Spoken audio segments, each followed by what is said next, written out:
कि इंडिया और अमेरिका एक बहुत बड़ी ट्रेड डील भी साइन करने वाले हैं। व्हाइट हाउस की प्रेस सेक्रेटरी ने भी इस चीज़ को मेंशन किया और कहा कि आने वाले अरसे में इंडिया और अमेरिका कुछ बहुत बड़ा करने वाले हैं। उनकी तारीफ भी बहुत की गई। आपको क्या लगता है, अमेरिका इस वक्त पाकिस्तान का साथ देगा या फिर भारत के साथ मिलकर पाकिस्तान को टारगेट करेगा? देखिए, अमेरिका ने हमेशा भारत का ही साथ दिया है। अगर आप पीछे थोड़ा-सा जाके देखें तो इनकी आपस में बड़ी अंडरस्टैंडिंग है, दोस्ती है इनकी। यहाँ पर एससीओ के अंदर टोटली भारत को इग्नोर कर दिया गया था और भारत ने भी अपना एक ऑरा दिखाया था कि भाई हम ये एससीओ का जो डॉक्यूमेंट उसे साइन नहीं करेंगे। अब यही क्वाड के अंदर उसकी मजम्मत उसको कंडेम करते हुए दिखाई दे रहे हैं पहलगाम अटैक का, स्पेशली अगर अमेरिका एंड जापान की बात करें, क्योंकि ये तीनों बड़ी इकोनॉमीज हैं।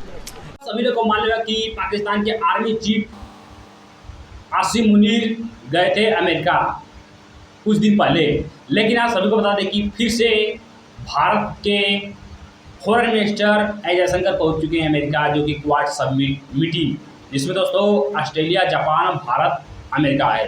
इस वीडियो में दोस्तों देखेंगे पाकिस्तान के लोग क्या बोलते हैं। इसमें भारत के एक्सटर्नल मिनिस्टर एस जयशंकर भी गए हुए हैं, जापानीज काउंटर पार्ट्स भी वहाँ पर मौजूद हैं, ऑस्ट्रेलियन काउंटर पार्ट्स भी वहाँ पर मौजूद हैं। अमेरिका के स्टेट सेक्रेटरी ने कहा है भारत के एक्सटर्नल मिनिस्टर को कि वो हमारे दोस्त हैं, माय फ्रेंड, और उनको बड़ा प्रोटोकॉल दिया है। खबरों के मुताबिक ये भी पता लगा है कि उनको गार्ड ऑफ ऑनर भी दिया गया है। इंडिया के एक्सटर्नल मिनिस्टर ने जाकर कहा है कि पाकिस्तान बड़ी दहशतगर्दी प्रमोट करता है। इंडिया के लोगों का यह हक है कि इंडिया के लोग अपने आप को डिफेंड करें दहशतगर्दी के खिलाफ, और हम चाहते हैं क्वाड के जो मेंबर्स हैं यानी अमेरिका, जापान और ऑस्ट्रेलिया, भारत समेत मिलकर इस दहशतगर्दी का खात्मा करें। भारत यहाँ पर एससीओ के अंदर टोटली भारत को इग्नोर कर दिया गया था और भारत ने भी अपना एक ऑरा दिखाया था कि भाई हम ये एससीओ का जो डॉक्यूमेंट उसे साइन नहीं करेंगे। अब यही क्वाड के अंदर उसकी मजम्मत उसको कंडेम करते हुए दिखाई दे रहे हैं पहलगाम अटैक का, स्पेशली अगर अमेरिका एंड जापान की बात करें, क्योंकि ये तीनों बड़ी इकोनॉमीज हैं। पहली बात ये है कि क्वाड और एससीओ जो है ना, ये दोनों आप ये कह लें कि हैं तो बेसिकली अलाइंस ही हैं मुख्तलिफ़ कंट्रीज़ के।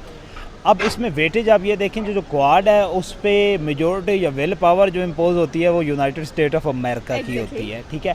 सेकेंडली शंघाई कोऑपरेशन की तरफ आप लोग चले आते हैं तो यहाँ पे जो मेजोरिटी या जिसमें विल पावर करने, विल इम्पोज करने की जो सकत होती है वो होती है चाइना के पास। इसलिए यहाँ पे चाइना, क्योंकि चाइना की अथॉरिटी थी और उस अथॉरिटी की वजह से जो है चाइना लोगों ने इस जो कंट्रीज़ थी जो शंघाई कोऑपरेशन ऑर्गेनाइजेशन के जो मेंबर्स थे, उन्होंने इसको किसी एक आप ये कह लें कि रिस्पॉन्सिबल वे में इसको कंडेम नहीं किया था। भारत जिस भी महाज पर जा रहा है पाकिस्तान के खिलाफ स्टेटमेंट्स दे रहा है, बड़ा सख्त रवैया रख रहा है, दहशतगर्दी पर बात कर रहा है, पाकिस्तान को टारगेट कर रहा है। आपको क्या लगता है, गुज़िश्ता दिनों में हमने देखा कि अमेरिका की प्रो पाकिस्तान पॉलिसी रही, पाकिस्तान के फील्ड मार्शल आसिम मुनीर को भी दावत दी गई व्हाइट हाउस में और उनके साथ लंच भी किया गया। अब भाई खबर सामने आ रही है कि इंडिया और अमेरिका एक बहुत बड़ी ट्रेड डील भी साइन करने वाले हैं। व्हाइट हाउस की प्रेस सेक्रेटरी ने भी इस चीज़ को मेंशन किया और कहा कि आने वाले अरसे में इंडिया और अमेरिका कुछ बहुत बड़ा करने वाले हैं। उनकी तारीफ भी बहुत की गई। आपको क्या लगता है, अमेरिका इस वक्त पाकिस्तान का साथ देगा या फिर भारत के साथ मिलकर पाकिस्तान को टारगेट करेगा? देखिए, अमेरिका ने हमेशा भारत का ही साथ दिया है। अगर आप पीछे थोड़ा-सा जाके देखें तो इनकी आपस में बड़ी अंडरस्टैंडिंग है, दोस्ती है इनकी। वो कभी भी मुसलमानों का साथ नहीं दे सकता। ट्रम्प कभी भी मुसलमानों का साथ नहीं दे सकता। अगर तो ये इसमें क्योंकि अमेरिका सुपर पावर है और अमेरिका ही की आप ये कह लें कि कंट्रीब्यूशन से या उसकी एफर्ट से जो है ये एक ऑर्गेनाइजेशन जो है या अलाइंस जो है इन 4 कंट्रीज़ का ये बनाया गया था, तो उसमें क्योंकि ज़ाहिरी बात है अमेरिका के साथ इंडिया के रिलेशन जो हैं वो तो आप ये कह लें कि अबव द बोर्ड हैं, आउटस्टैंडिंग रिलेशंस जो हैं वो हैं। और इसमें उन्होंने, और दूसरी शंघाई में हम लोग बात कर रहे थे कोऑपरेशन में, वहाँ पे एक बड़ा बोल्ड स्टेप लिया था डॉक्टर एस जयशंकर ने। उन्होंने जो मुश्तरका एलामिया जिसे आप लोग कहते हैं, क्यूमुलेटिव प्रेस कॉन्फ्रेंस जो होती है, उस पर उन्होंने साइन करने से इनकार कर दिया था। उस जब साइन करने से इनकार कर दिया था तो एससीओ की जो वर्थ थी उसको तो आप ये कह लें कि डिमोलिश कर दिया था डॉक्टर एस जयशंकर ने, क्योंकि कोई भी एक कंट्री जो होता है, जो आपका नैरेटिव होता है, क्यूमुलेटिव नैरेटिव होता है, उसको रिजेक्ट कर देता है तो उसके बाद उसकी पजीराई जो है या उसकी इंपॉर्टेंस जो है वो नहीं रहती उसे। अब आपको पता है कि जब वो ये बात करें तो वो पहलगाम वाला वाकया जो है उसको वहाँ पर रिपीट कर रहे हैं। यहाँ पर उन्होंने इसके ऊपर बात की है और जो हैं उनका इशारा पाकिस्तान की तरफ, इशारा क्या मतलब डायरेक्ट उन्होंने ये कहा है सेक्रेटरी रूबियो के सामने खड़े होके और अपनी पूरी दुनिया के सामने खड़े होके उन्होंने उनको सिर्फ ये एक शॉर्ट स्पीच या ये कि एक इंट्रोडक्शन था कि सब आएँ और अपने अपने बारे में जो है वो बात कर लें। तो उन्होंने अपने बारे में जब बात की तो दहशतगर्दी का जिक्र किया, जो कि उस वक्त ऐसा लोग कह रहे हैं कि भाई नहीं बनता था, लेकिन उन्होंने किया। नहीं बनता था तब भी अगर उन्होंने 2 लाइनें भी बोली हैं जयशंकर ने, तो उन्होंने वो दहशतगर्दी वाली बात की है। अमेरिका के इंटरेस्ट किसके साथ है? देखिए, क्वाड इसीलिए बनाई गई थी ताकि इंडो पैसिफिक में जो चाइना का बढ़ता हुआ इन्फ्लुएंस है उसको काउंटर किया जा सके। चाइना को काउंटर करने में, चाइना को पीछे धकेलने में अमेरिका का बेस्ट पार्टनर है इंडिया। तो क्या अमेरिका जो है वो इंडिया के खिलाफ कुछ भी करेगा? एक वक्त में अमेरिका हमें दहशतगर्द कहता भी रहा है।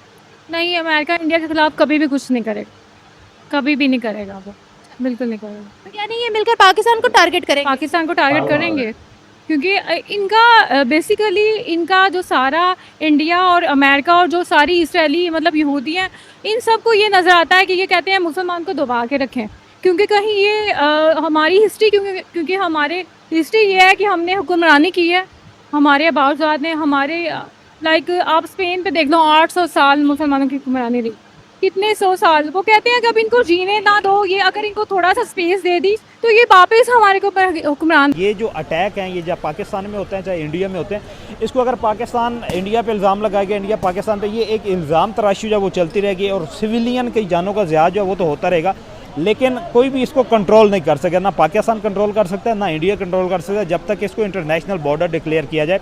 जिस तरह पाकिस्तान ने फेंसिंग की थी, आप ये कह लें कि अफ़गानिस्तान के बॉर्डर पे बहुत बड़ी फेंसिंग और कंक्रीट वॉल जो है वो उन्होंने जो है वो बना ली थी, बिल्ड कर ली थी, तो उससे इंडिया के पास बड़ी स्ट्रॉन्ग बाजी है क्योंकि क्वाड का मेंबर है इंडिया। तो आपको क्या लगता है कि इंडिया बड़े अच्छे तरीके से यूज़ कर सकता है क्वाड मेंबर्स को? और बड़े स्ट्रॉन्ग कंट्रीज़ है ये, जापान, ऑस्ट्रेलिया हो गया, अमेरिका हो गया और भारत हो गया। पाकिस्तान को मिलकर ये सारी कंट्रीज आइसोलेट कर देंगी या अमेरिका यहाँ पर भी खेल खेल जाएगा अपना? एग्जैक्टली, अमेरिका का काम ही खेल खेलना, वो खेलेगा ज़रूर, वो ज़रूर खेल खेलेगा क्योंकि इस वक्त इंडिया को बड़ी इज्जत बख्शी जा रही है वहाँ पर।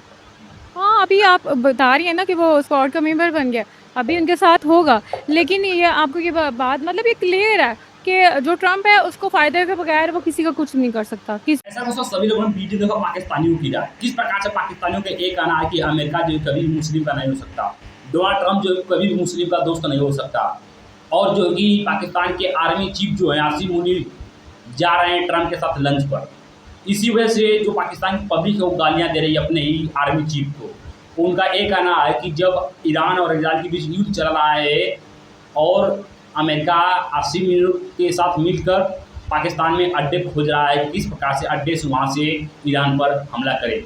आप सभी लोग मान रहे हो कि इसको देखते हुए किस प्रकार से ईरान ने खुलेआम धमकी दी थी पाकिस्तान को कि जो ये अमेरिका के पास पहुँचे हैं, अगर किसी प्रकार का हमारे पास एविडेंस मिलता है पाकिस्तान के द्वारा हमारे ऊपर अटैक, तो समझो कि पाकिस्तान से हमेशा हमेशा के लिए हमारी दुश्मनी रहेगी और इसको छोड़ेंगे नहीं।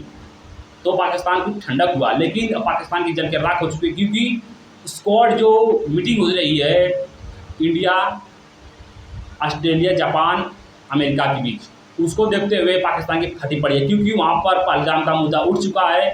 जापान ने इसको एक्सेप्ट किया है, ऑस्ट्रेलिया ने किया है, फिर अमेरिका ने भी कर दिया, क्योंकि सभी लोग को मालूम है कि जो कि भारत के रक्षा मंत्री और फॉरेन मिनिस्टर पहुँचे थे चाइना, जो कि वहाँ पर एससीओ की मीटिंग थी, तो वहाँ पर किस प्रकार से चाइना ने पाकिस्तान का साथ देते हुए पहलगाम को ऐड नहीं किया उसमें, तो किस प्रकार से भारत ने उस पर साइन ही नहीं किया, जिससे कि पाकिस्तान को भी और चाइना को भी मुँह खानी पड़ी थी। आप सब क्या राय इसके बारे में कम से कम देगा?